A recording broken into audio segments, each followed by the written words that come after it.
Eh bien, bonjour Monsieur Boussemar, vous êtes le maire de Noreuil. Oui. Parlez-nous un petit peu de votre commune.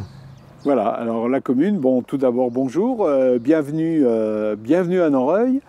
La commune, elle compte 157 habitants, les Noreuillois, Noreuilloises. Elle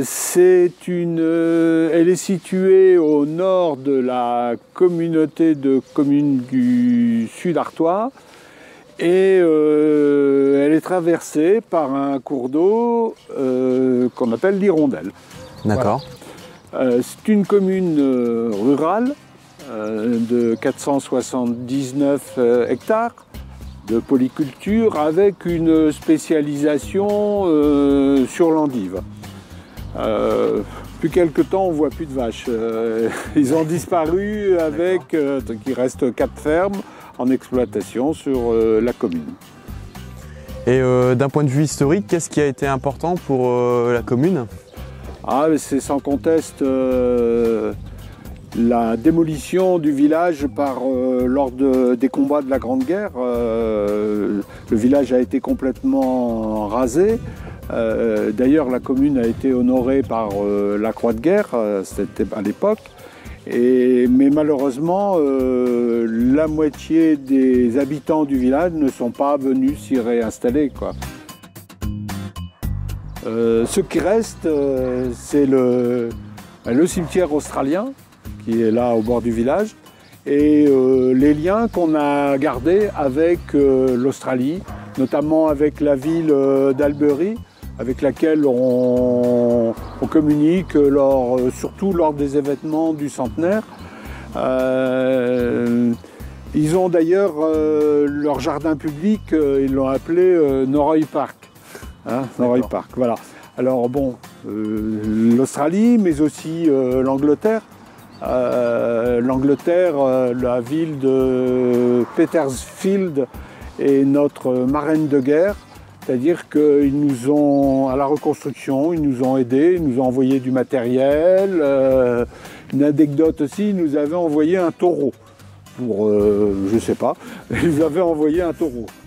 D'ailleurs, je pense qu'il faudrait peut-être qu'on leur rende maintenant.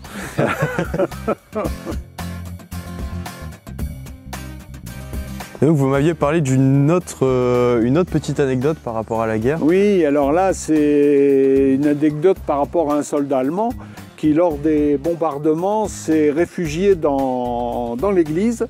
Il a donc été épargné et il avait gardé en porte-bonheur un morceau de chapiteau en bois qu'il avait toujours dans sa musette. Et à son décès, son fils nous a renvoyé ce petit porte-bonheur qu'on a replacé dans l'église. Voilà, c'était son porte-bonheur, ça lui avait sauvé la vie.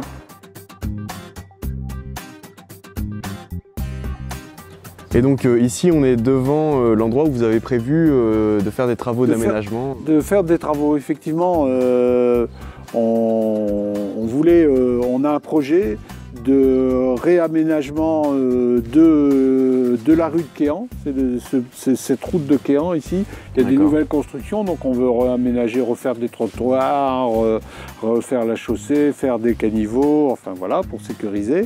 Et en même temps, on voudrait créer à ce carrefour un giratoire franchissable.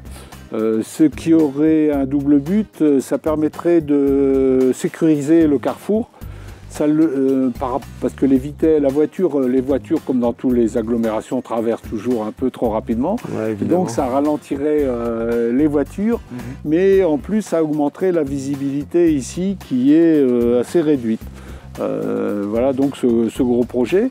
On a effectivement demandé des subventions et la communauté de communes, au titre des fonds de concours, nous a pris en compte notre dossier, donc va pouvoir nous aider sur ce projet.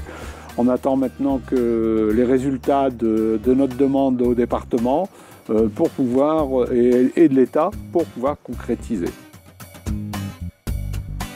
Donc on se retrouve maintenant avec Josette qui est une habitante de Noreuil. Bonjour. Bonjour.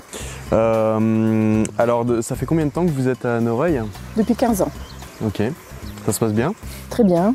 C'est un village assez calme. Il fait bon vivre. Ouais. Et du coup, qu'est-ce qui vous plaît le plus à Noreuil?